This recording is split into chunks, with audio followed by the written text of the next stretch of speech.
네, 2022년 업종별 동향을 미리 살펴보는 시간입니다.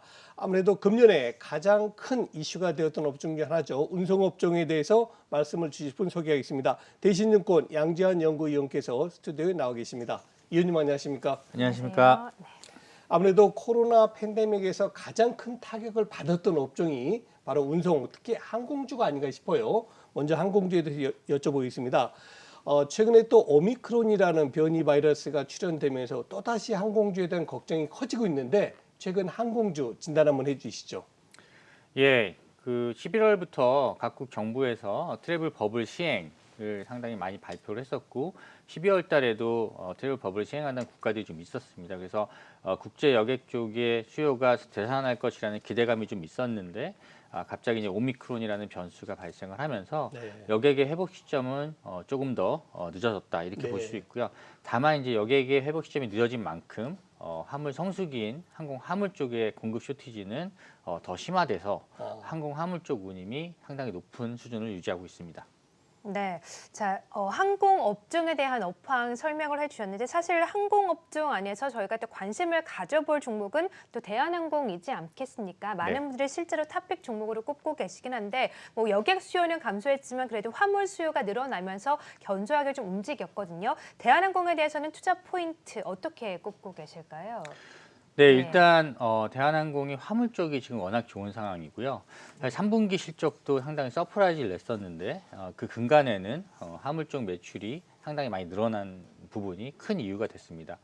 3분기 화물 일드가 약 킬로그램당 603원 정도 수준이었습니다. 근데 4분기 저희가 추정하고 있는 대한항공의 화물 일드가 730원을 상회할 걸로 일단 보여집니다. 그래서 전분기 대비해서도 20% 이상 높은 성장세가 좀 나타나면서 화물 쪽 4분기 매출이 약 2조 원을 처음으로 이제 돌파하는 그런 실적을 달성할 것으로 좀 기대를 하고 있습니다. 네, 그렇군요. 일단 뭐 지난번에 종합주가지수 2,820포인트가 우리 항공주에도 저점을 구성한 그때가 아닌가 싶어요. 대한항공도 이제는 25,000원까지 하락했다가 최근 들어 3만 원 근처까지 오고 있습니다. 자, 문제는 내년입니다. 2022년도 과연 항공주를 움직일 만한 변수를 한번 짚어주시고요. 특히 투자자들이 주의할 점이 뭔가 한번 진단 부탁드립니다. 예, 대한항공이 4분기에 뭐 5,500억 원 정도 수준의 영업이익 달성이 기대되는데 이러한 부분들이 여객의 회복보다는 항공 화물 쪽의 호황에 기인하고 있습니다. 내년도 항공업종을 볼 때 가장 주의해야 될 점은 여객이 언제 정상화되느냐가 가장 중요하다고 볼 수 있고요. 저희가 내년에 당장 2019년 수준으로 여객이 정상화되지는 않을 거다라고 일단 보고 있습니다. 한 50% 정도 수준의 수요 회복이 있을 거라고 좀 보고 있는데 사실 올해 3분기 기준으로 봤을 때는 한 12% 정도 수준이었습니다. 그렇다고 하더라도 올해는 뭐 3분기에 코로나 이전에 한 12% 정도 수준이었다면 내년에는 50% 수준까지 이제 올라온다고 좀 볼 수 있는데 그때 여객기 운항이 재개될 때 여객기의 벨리 스페이스를 이용한 카고 공급 양이 늘어나기 때문에 그때 이제 항공 화물 일드가 얼마나 빠지는지 요게 이제 가장 큰 포인트라고 보시면 될 것 같고요. 두 번째로는 일단 국제 유가와 환율이 있습니다. 최근에 오미크론 여파로 인해서 유가가 다시 급락을 하긴 했지만 사실 그 이전에는 항공 유가가 90불대를 넘어가는 수준까지 이제 상승을 했었거든요. 그래서 이 유가의 어떤 그 추이도 저희가 좀 주의 깊게 지켜봐야 될 거고요. 그리고 뭐 이미 미국이 테이퍼링을 시작했지만 내년에는 미국이 이제 금리 인상을 한다고 좀 보고 있습니다. 그래서 금리 인상이 됐을 때 원달러 환율이 어떻게 움직이는지 특히 이제 원화가 약세로 달러가 강세로 갈 경우에는 항공주에는 좀 부정적인 영향이 있을 수 있다 이렇게 보시면 될 것 같습니다. 네, 그렇군요. 자, 그럼 이제 내년에 운송주에 대한 변수와 함께 증권사들은 어떤 시각을 가지고 있는지 이담교 캐스터가 전해주시겠습니다. 네, 리오프닝주로 최근 관심을 받고 있는 업종이 운송입니다. 증권사들이 바라본 2022년 운송주 전망을 정리해봤는데요. 같이 보시죠. 먼저 KB증권의 리포트 보겠습니다. KB증권은 화물 업황은 정점을 통과한 것으로 보인다라고 설명했습니다. 하지만 택배 운송의 내년 전망은 긍정적으로 바라봤는데요. 내년에도 택배 시장의 공급자 우위 상황이 지속될 것이고 택배 업체들의 단가 인상 그리고 영업이익 증가가 이어질 것이다라고 전망했습니다. 항공업에 대해서는 항공화물산업의 호황이 일상 회복 이전, 즉 내년에도 이어질 것이다라고 밝혔습니다. 해운업에 대해서는 내년 글로벌 해운 시황이 크게 악화될 것이라는 의견을 제시했는데요. 호황의 원인이었던 항만 정체 효과가 약 15% 완화될 것으로 전망했습니다. 투자 유망 종목으로는 대한항공과 CJ 대한통운을 꼽았습니다. 대한항공의 이익 규모가 시장의 기대를 크게 상회할 것이다라고 예상했는데요. CJ 대한통운도 강한 운임 인상의 환경을 누릴 것이다라고 전망했습니다. NH투자증권의 의견도 보시죠. 운송기업들이 내년에는 운임 상승의 역효과, 물동량 증가율 하향 등으로 이익이 둔화될 것이다라고 전망했습니다. 운송 섹터가 전반적으로 투자 매력도가 낮아질 것이라는 의견을 제시했는데요. 특히 해운업에 대해서 회의적인 의견을 제시했습니다.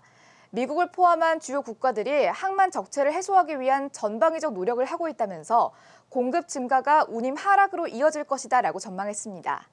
항공업도 회복 경로와 시점이 불확실하며 내년 국제선의 여객 수요는 약 45% 회복할 것이다라는 의견을 제시했습니다. 투자 유망 종목으로는 대한항공과 현대글로비스를 꼽았는데요.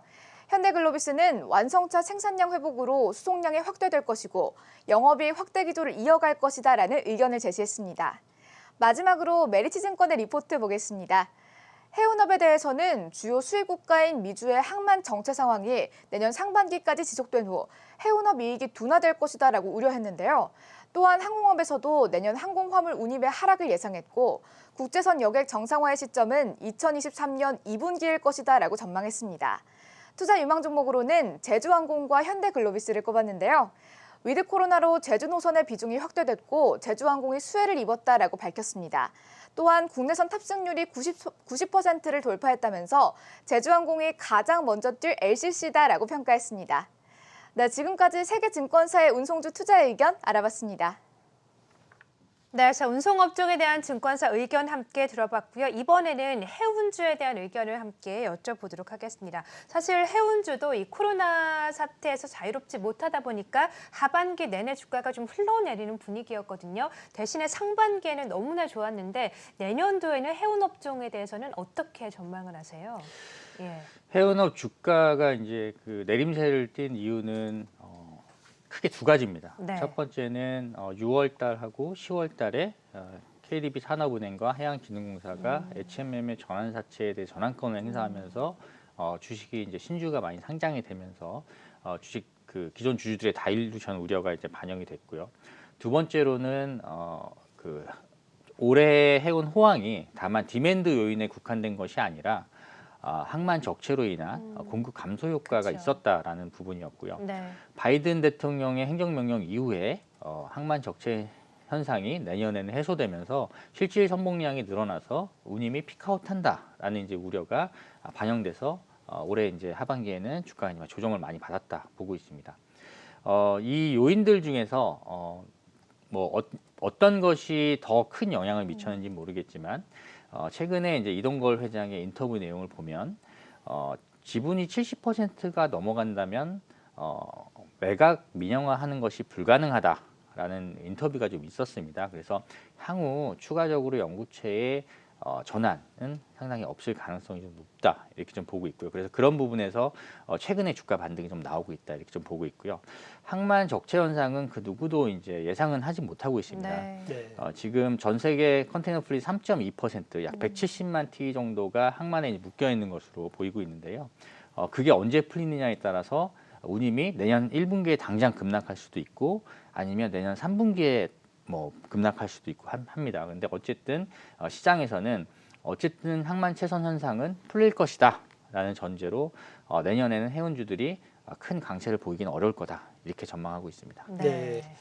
우리 양지한 수석 연구위원께 한 종목만 더 여쭤보겠습니다. 금속주 중에서 고려아연, 금년에 최근 들어서는 조금 지루한 모습 보입니다만 금년에 가장 좋았던 종목 중에 하나가 아닌가 싶은데요. 과연 내년에도 이런 긍정적 흐름 계속 전망됩니까? 고려아연 같은 경우 올해 철강 업황이 좋은 영향도 분명히 있었지만 네. 다른 동박 쪽 관련한 투자를 한다는 그런 소식. 그래서 LG 화학, LG 에너지 솔루션 배터리 사업하고 연계된 예. 신규 사업 진출이 오히려 주가의 큰 상승 요인이었다고 좀 보고 있고요. 네. 이런 장기적인 성장 어떤 기대감을 아직까지는 계속 갖고 있기 때문에 고려 아이언에 대해서는 저는 뭐 좋은 흐름이 좀 예상을 하고 있습니다. 네. 네. 자, 고려 아이언에 대한 또 전망도 해주셨고 오늘은 해운 업종과 또 항공 업종에 대한 의견을 종합적으로 여쭤봤습니다. 지금까지 대신증권의 양지환 연구위원과 함께했습니다. 고맙습니다. 감사합니다.